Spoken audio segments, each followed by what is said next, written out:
as far as I can remember, and even before I was born, disarmament has been carried out by the colonial government, independence, post-independence, until now. The number of operations to disarm is countless. It looks to me that every time the disarmament process goes on, people continue to rearm. It is this kind of situation that must cause us as government, cause us as people who look at cat rustling differently, to ask ourselves, is disarmament really the solution? Not only is its effectiveness disputed, disarmament fails to deal with one of the root causes of cattle rustling, the scarcity of land. Without addressing this issue, conflict within the pasture communities will remain rife. The available pasture does not correspond to the increasing number of livestock, because these people, everybody wants to have more and more livestock, but the area available for grazing is not increasing. Pokots hawa si ati ni ng'ombe wanataka.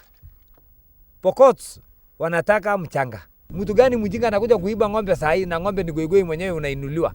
Unataka kuniambia tu akili yako ukifikiria iko mtu anataka hiyo ng'ombe goigoi? Kwa hivyo hiyo mtu basi alikuja kunipigia nini? Na ameniua, mara ya mwisho amewacha ng'ombe. Kwa hivyo hiyo mtu ni mchanga anataka? Serikali wanaelewa kwamba Wasamburu wanasemanga Laikipia ni area yao. Lakini tunajua kwamba Laikipia ni area ambayo wakoloni walikuja na wakuja kunyang'anya naye watu wakafanya mashamba, ndio sasa sasa ni kama tu ile mali tunarithi katika serikali yetu. This is a communal land. Hii haina title deed ama mtu anasema eti yako na heka yake ama nini. Unakuta sasa leader mmoja huko anawaambia watu wake, pigeni hao watu ndio tuweze kuchukua hiyo area, hiyo ardhi hiyo. Wakitoka kwa ama basi kwenda kwa refugees sehemu zingine kama location nyingine ama division nyingine.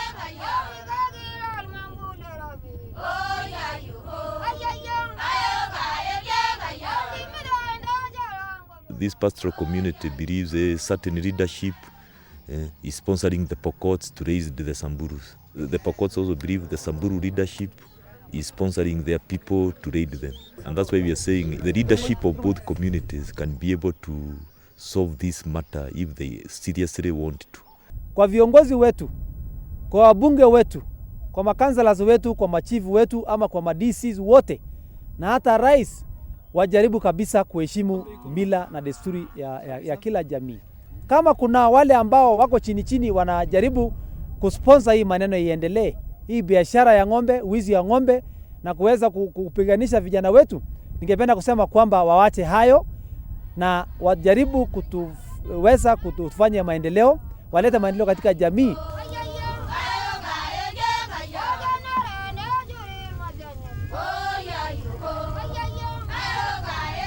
Daga miki tingelion don nyunguna kalya ke puishele nyaga basuga mene yango somri ke tomwa chinanyula atomito atotinki nyongile hiyo ki yai tege mbur yogaram ke tomwa chinanyula kai. Kwangu kwa mimi, jamii ya Pokoto na Wasamburu, ningependa sana tungekaa chini sisi wote tujadiliane maisha yetu. Kwa sababu tunaona tukipigana ni hasara tunalete kwetu. Tukipigana watoto wetu wanakosa kusoma. Na kwa sana ile kitu uchungu yangu, kama saa hii Raila ingekuwa mbele yangu au Kibaki, nafikiri ningeuliza swali moja.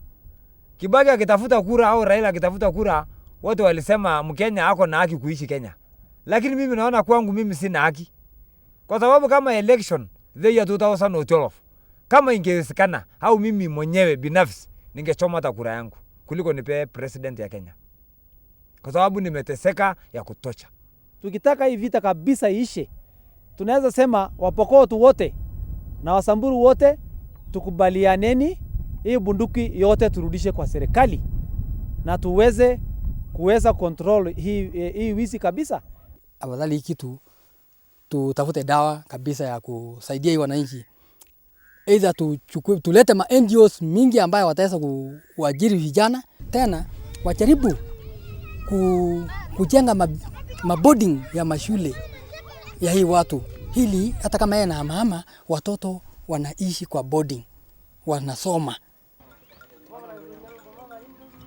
Cattle rustling is not an insoluble problem. It will not disappear overnight, but several measures can and should be taken urgently. Kenya needs a national policy on small arms and light weapons and a workable protocol on the prevention, combating and eradication of cattle rustling in Eastern Africa. Court systems need to deal with livestock theft decisively as a criminal activity. Border policing needs to be made more effective to prevent weapons from coming into the country. The government needs to ensure a permanent presence of well-equipped security forces in pastoralist areas. And finally, the government needs to put more resources into the development of education for young people who might otherwise be drawn into cattle rustling. In particular, the Youth Ministry needs to find ways to occupy the young in pastoralist regions. How are we going to change the mind of the potential cattle rustlers? You may have missed some, okay? That generation which was there, 25, 30, is gone. The ones between now and 18 years old, we must target them for education. Build schools, make them boarding schools, supply enough food there, make education compulsory. And once you do that, you'll get more children phasing out of cattle rustling culture and the opportunity for them to reduce the potential cattle rustlers. And the cattle rustling will simply just fizzle out. At the end of the day, theft of cattle for commerce is fueled by idleness. The idleness of young men who have no stake in Kenya's mainstream life. That is a lesson that comfortable suburban Kenyans would do well to heed, because it's the same idleness that nearly destroyed the country 2 years ago. Unless the strong and powerful do something now, it will do the same and worse in the future.